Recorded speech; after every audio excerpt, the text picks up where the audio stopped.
Kita sudah terhubung bersama dengan Mas Tovan Yamin, beliau adalah investment spesialis dari Sukor Invest Asset Management.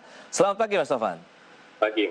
Ya, terima kasih atas waktu yang sudah diberikan. Kita akan langsung saja mereview dari pergerakan bursa global. Tadi sudah disampaikan Wall Street mengalami penguatan, tapi sebenarnya masih ada yang tertahan begitu. Kita tahu juga ini adanya dukungan yang cukup kuat dari Bank Sentral Amerika Serikat terhadap pemulihan ekonomi, sedikit memberikan angin segar. Sementara kalau kita tarik ke wilayah Asia, tensi yang cukup kuat terjadi antara China dan Taiwan pun menggiring bursa di Asia mengalami tekanan. Sementara di indeks harga saham gabungan masih mencoba bertahan ini dari tekanan jual. Bagaimana review market terhadap yang terjadi pada saat kemarin berdampak terhadap pada pembukaan di pagi hari ini nantinya, Mas Yamin?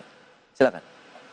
Ya, untuk kita ngomong US market memang support dari Bank Sentral Amerika masih terus berjalan ya, meskipun persepsi investor global terhadap pemulihan ekonomi Amerika ini akan berlangsung cukup cepat, dan itu terlihat dari kenaikan US Treasury ya, yang sebagai gambaran terhadap inflasi Amerika di sana. Dan kemudian juga data ekonomi Amerika yang beberapa minggu lalu dan minggu lalu juga keluar, seperti penambahan kerja, kemudian unemployment yang mulai membaik. Nah, itu tentunya menambah sentimen positif bagi global.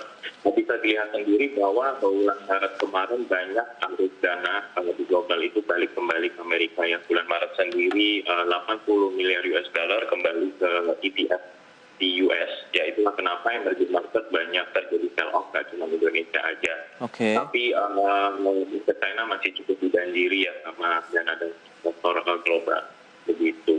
Kemudian investor kami lihat sih masih wait and see, karena minggu ini akan ada FOMC meeting yang akan disentimasi para investor terkait keberlangsungan kebijakan moneter, arah kebijakan moneter Bank Sentral Amerika ini kemarin. Tapi highlight di market Amerika sendiri adalah program Biden yang akan menaikkan pajak ya, untuk mendorong program infrastruktur, perbaikan infrastruktur di Amerika sendiri yang rencananya bernilai sekitar 2 triliun US dollar gitu.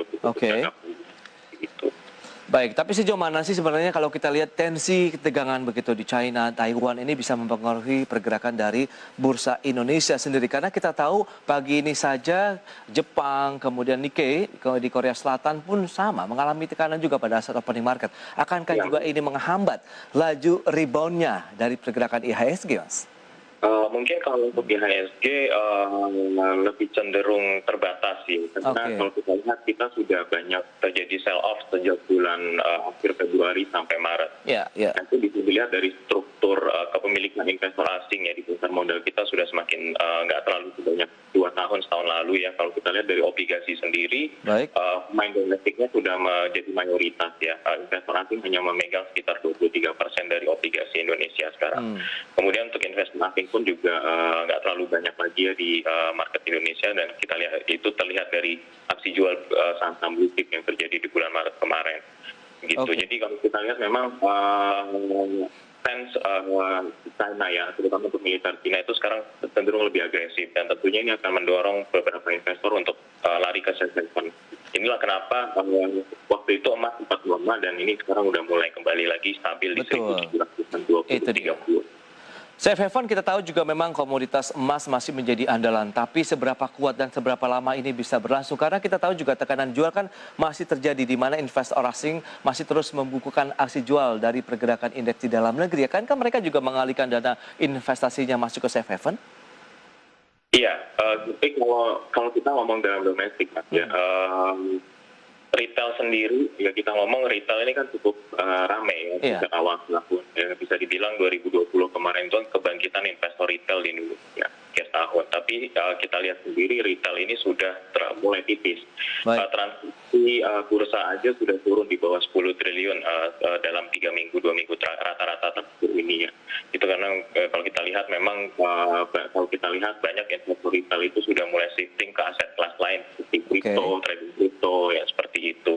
Untuk safe haven memang kalau kita lihat ini terkait juga ya sama jumlah likuiditas di global ya, dan ini melipat tentunya banyak investor yang mengalihkan sebagian ke safe haven ya, seperti emas dan juga US dollar. Emas dan US dollar. Bagaimana dengan pergerakan dari pasar obligasi sendiri?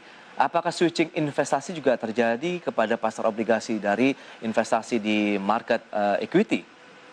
Ya, untuk pasar obligasi ini agak menarik sekali dibahas ya untuk kedepannya karena bisa dilihat langkah BI untuk mensupport stabilitas mata uang rupiah kita dan juga pasar obligasi yaitu masih cukup baik dan cukup rutin dilakukan oleh BI, sehingga itulah kenapa komposisi investor domestik pemegang obligasi Indonesia itu semakin besar dibanding sebelumnya. Kemudian juga yang ditakutkan bagi investor obligasi ya, obligasi itu kan sensitif terhadap inflasi dan tentunya kenaikan suku bunga. Ya. Betul. US Treasury ini kan naik terus Mas ya, jadi itulah kenapa kemudian spread antara yield obligasi kita terhadap US Treasury itu semakin tipis. Jadi ketertarikan imbal hasil kita ini semakin berkurang. Itulah kenapa investor asing mulai balik lagi ke US market. Betul. Dan itu ada berita juga ya sejak tahun lalu sebenarnya sudah ada draft rencana pemerintah untuk ada Dewan Pengawas BI. Nah ini yang ditakutkan oleh investor global terhadap independensi bank sentral kita begitu. Oke, tapi kan sudah ada statement dari pemerintah bahwa Bank Indonesia akan tetap dijaga dari sisi independensinya begitu, meskipun kita tahu Pak Jokowi kemarin bilang bahwa Bank Indonesia akan stay independen, tapi direncanakan akan menambah mandat untuk menciptakan lapangan kerja dan juga mendorong pertumbuhan ekonomi. Nah ini juga sebenarnya masih tetap ditakutkan oleh investor global bahwa penambahan mandat seperti ini takutnya akan mengganggu independensi Bank Indonesia. Ya, tapi meskipun tapi kami cukup optimis sih masih Indonesia akan masih menjaga kinerja yang cukup baik karena berdasarkan track record 20 tahun terakhir ya Bank Indonesia sudah menjalankan kinerja yang sangat-sangat baik untuk menjaga stabilitas moneter dan mata uang kita.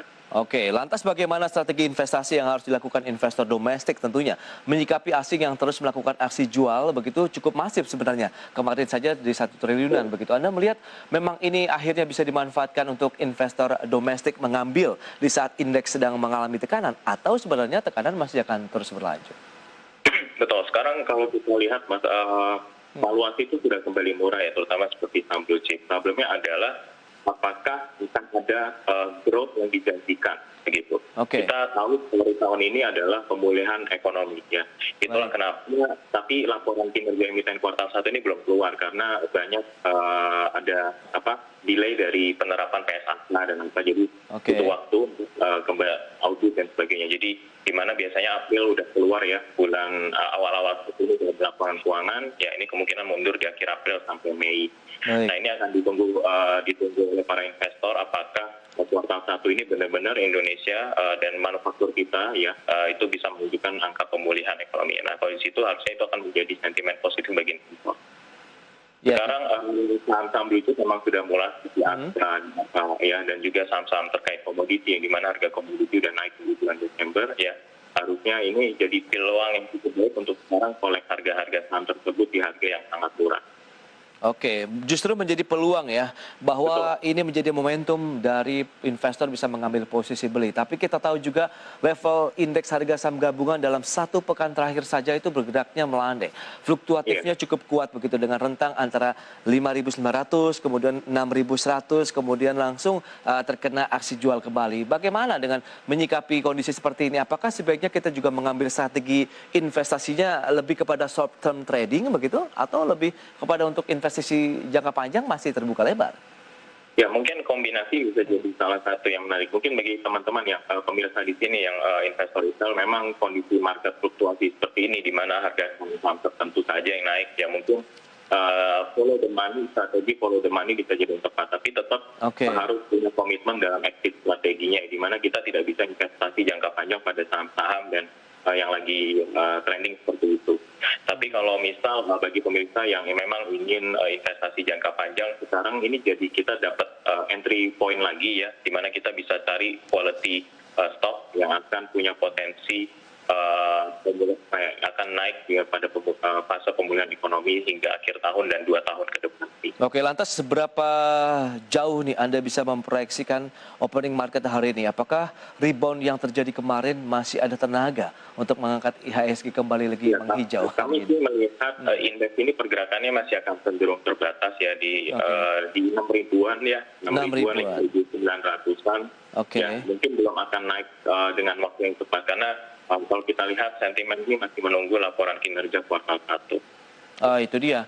Memang masih banyak emiten-emiten yang belum melaporkan kinerjanya untuk kuartal 1 begitu. Apakah akhirnya wait and see pun menjadi pilihan yang tepat juga nih? Jadi paling tidak hold investasi dulu nih saat ini.